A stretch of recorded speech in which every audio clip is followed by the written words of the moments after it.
வணக்கம். எப்பவுமே புதுசா ஏதாவது கத்துக்கணும்னு ஆர்வமா இருக்கிற உங்கள, இந்த ஆழமான தேடலுக்கு நான் ரொம்ப உற்சாகமா வரவேற்கிறேன். கண்டிப்பா. இன்னைக்கு நாம பேச போற விஷயம் ரொம்பவே சுவாரஸ்யமானது. ஆமா. அதாவது பொதுவா நாம ஒரு வேதியியல் ஆய்வகத்த பத்தி நெனைக்கும்போது, அங்க ஒரு விதமான துல்லியத்தை எதிர்பார்ப்போம் இல்லையா? அளவீடு செய்யப்பட்ட கண்ணாடி குழாய்கள், மாறாத வேதியியல் சூத்திரங்கள். சரியா சொன்னீங்க.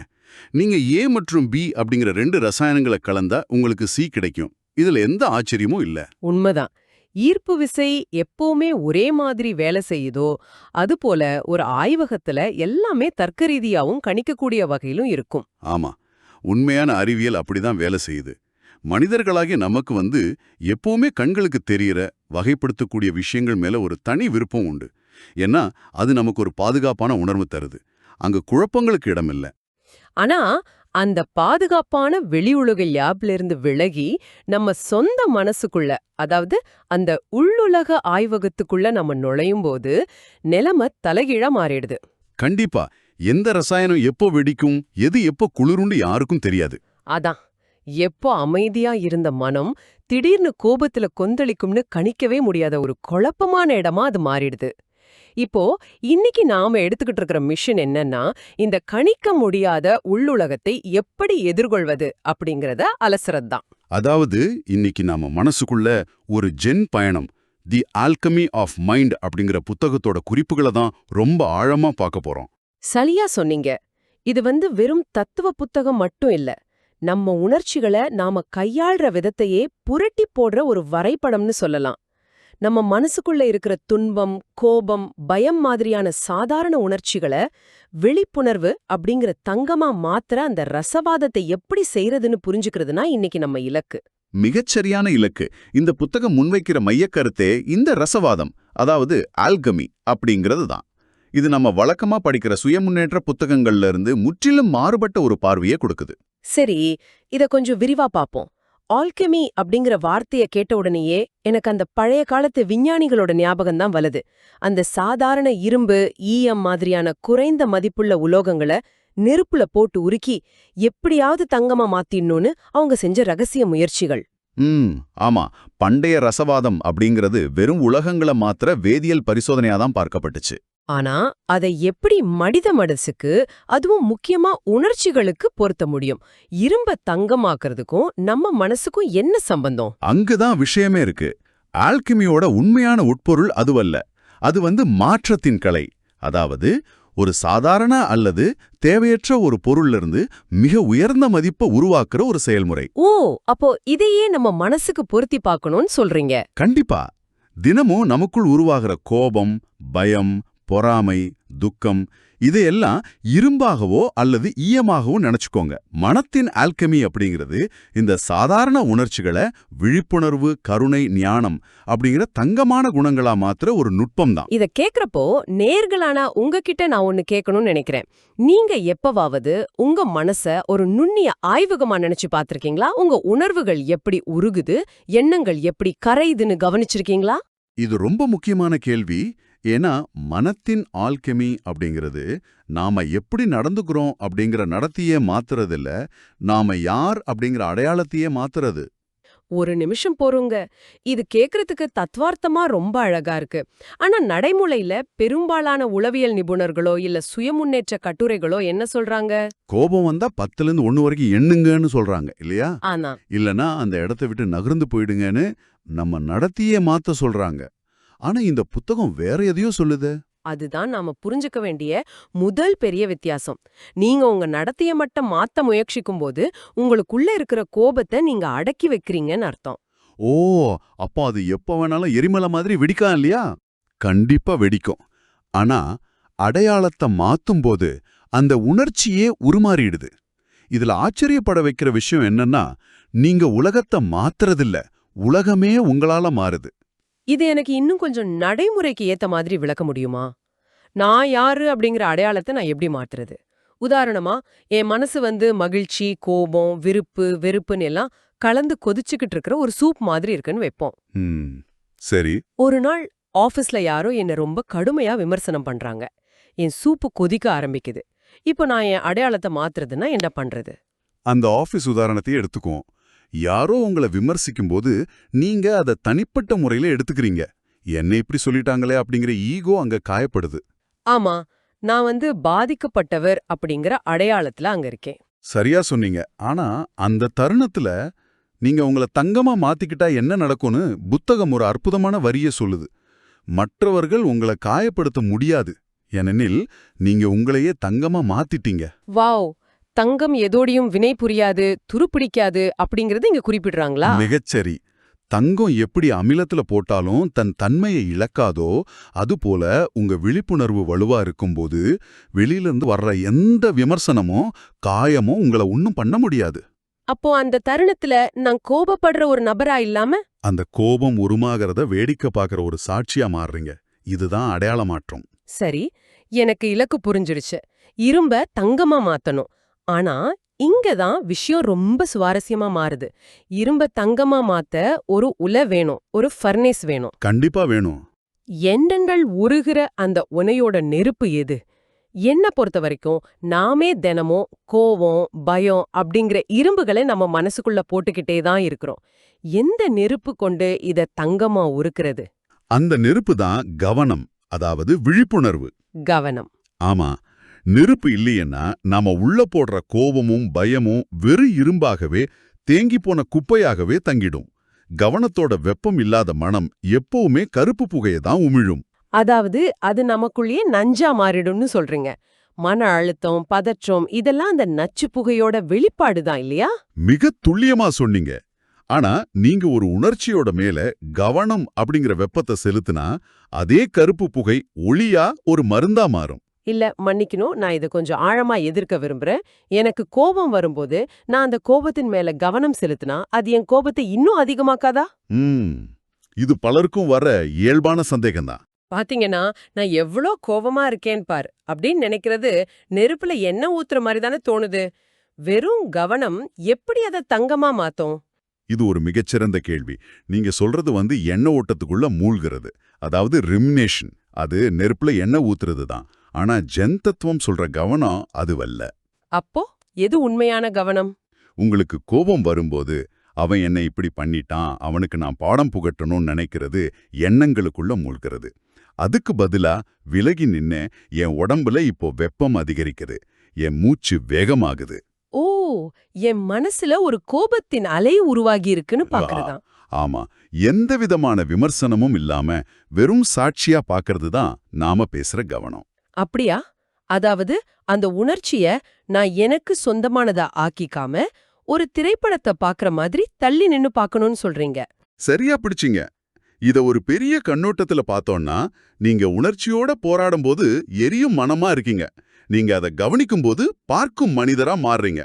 பார்க்கும் மனிதராக இருங்கள், எரியும் மனமாக அல்ல. ஆமா, உங்களுக்குள்ள பயம் வந்தா அதை எதிர்த்து போராடாம வெறும் கவனத்தோட பாருங்க.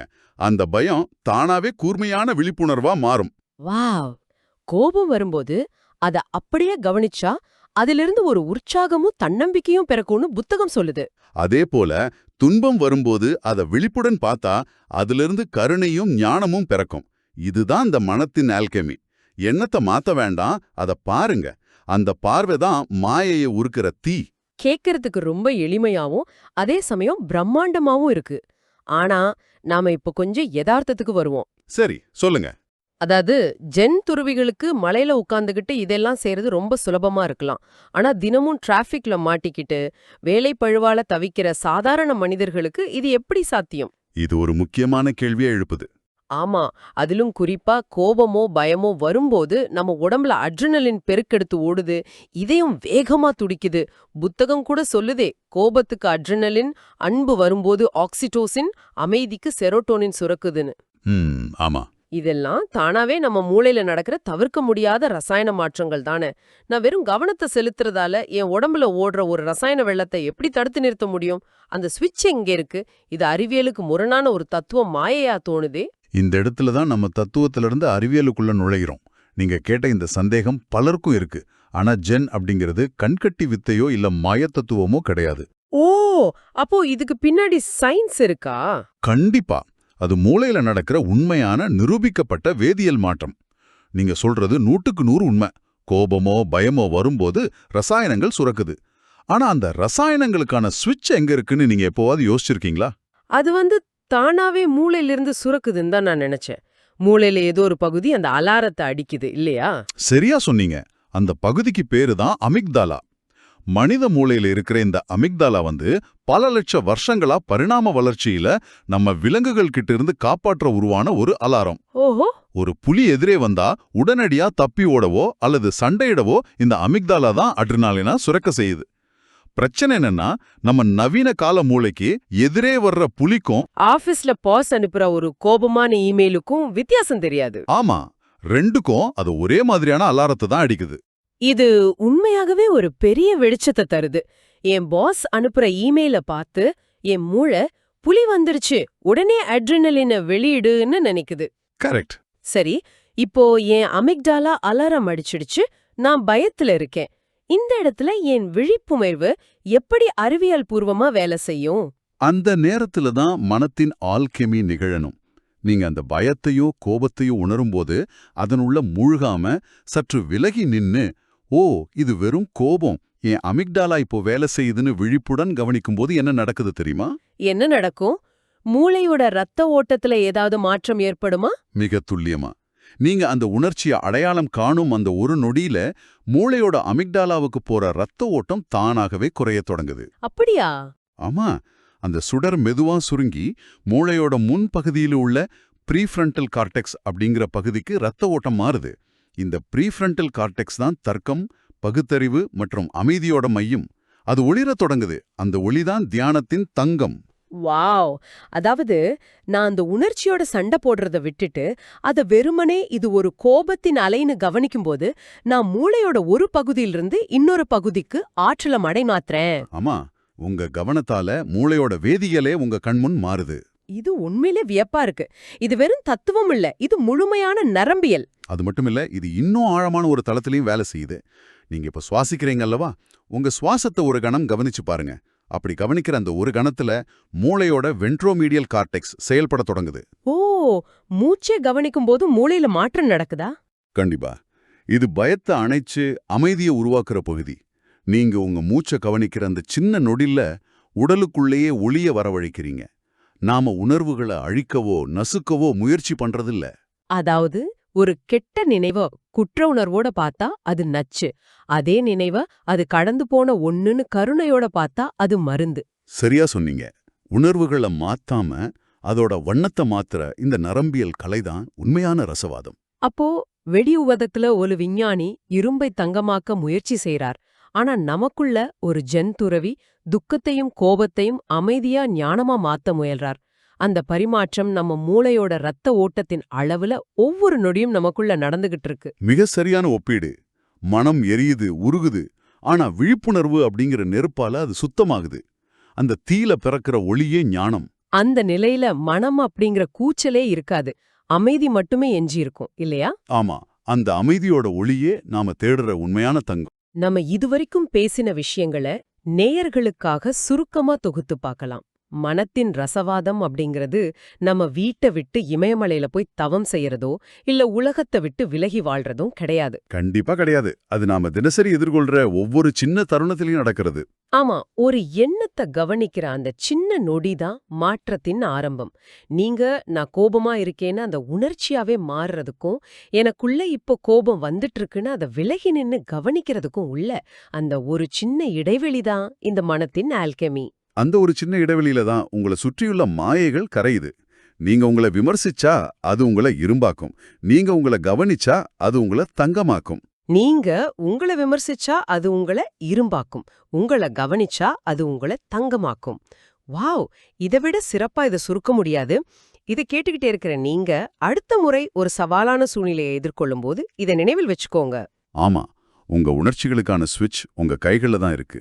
அது உங்க ஆபீஸ்ல நடக்கிற ஒரு கடுமையான விவாதமா இருக்கலாம், இல்ல ஒரு பெரிய முடிவை எடுக்க முடியாம தவிக்கிற பதட்டமா இருக்கலாம். அந்த உணர்ச்சியில அப்படியே மூழ்கிடாதீங்க. உங்களுக்குள்ள இருக்கிற அந்த விஞ்ஞானிய, அந்த துறவியை தட்டி எழுப்புங்க. அந்த அக உளையோட காவலன் நீங்க தான். எந்த ஒரு சூழ்நிலையிலையும் அந்த பார்வையை மாத்திர சக்தி நம் ஒவ்வொருவருக்குள்ளேயும் இயற்கையாவே இருக்கு. அதை உணர்றது மட்டும்தான் நம்ம வேலை. உங்க அமிக்டாலாவை அடக்கி ப்ரீஃப்ரண்டல் கார்டெக்ஸ ஒளிரச் செய்யற அந்த ஸ்விட்ச் வேற எங்கேயும் இல்ல. அது உங்க கைகள்ல தான், உங்க விழிப்புணர்வுல தான் இருக்கு. இந்த ஆழமான தேடலோட முடிவுல புத்தகம் முன்வைக்கிற ரொம்பவே வியப்பூட்டும், நம்ம சிந்தனைய தூண்டும் ஒரு இறுதி புள்ளிய உங்ககிட்ட பகிர்ந்துக்க விரும்புறேன். சொல்லுங்க. நாம நம்ம உணர்ச்சிகள கவனிச்சு மனதோட உருகி தங்கமா மாறுற அந்த உச்சக்கட்ட விழிப்புணர்வு நிலையில நேரம் சுருங்கிடும்னு இந்த புத்தகம் சொல்லுது. நேரம் சுருங்கிடுமா? ஆமா, நேரம் சுருங்கிடும். நீங்க அந்த முழுமையான விழிப்புணர்வுல இருக்கும்போது வெறும் ஒரு நிமிஷத்துல முழு பிரபஞ்சத்தோட ஆழத்தையும் அனுபவிக்க முடியும்னு சொல்றாங்க. அது மட்டும் இல்லாம அந்த தருணத்துல வெளி உலகத்துல எந்த சத்தமும் இருக்காது. ஆனா உங்க உள்ளத்துல இசையா ஒலிக்கும் ஒரு ரகசிய ஒலி கேக்கும்னு குறிப்பிடுறாங்க. இது உண்மையிலேயே சிலிர்ப்பா இருக்கு. நாம ஆரம்பத்துல தர்க்க ரீதியான அளவீடு செய்யப்பட்ட ஒரு ஆய்வகத்தை பத்தி பேசணும் அல்லவா? ஆனா உங்க உள்ளுலக ஆய்வகத்துக்குள்ள நீங்க நுழையும்போது அங்க தர்க்கங்கள் மறைஞ்சு அமைதி மட்டுமே நிலவுது. நம்ம வெறும் ஒரு விழிப்புணர்வு, நாம காலத்தையும் நேரத்தையும் உணர்ற விதத்தையே முற்றிலுமா மாத்தி அமைக்க முடியும்னா, ஒரு நிமிஷம் அப்படிங்கிறது ஒரு யுகமாவும், ஒரு யுகம் அப்படிங்கிறது ஒரு நிமிஷமாவும் மாறும்னா, நாம இப்போ ரொம்ப உறுதியானதுன்னு நம்பி வாழ்ந்துகிட்டு இருக்கிற இந்த நிகழ்நேர யதார்த்தம் உண்மையிலே என்னவா இருக்கும்? அந்த அமைதியோட ரகசிய ஒலிய கேட்க, அந்த மாயைக்கு அப்பால் உள்ள உண்மைய தேட நீங்க தயாரா?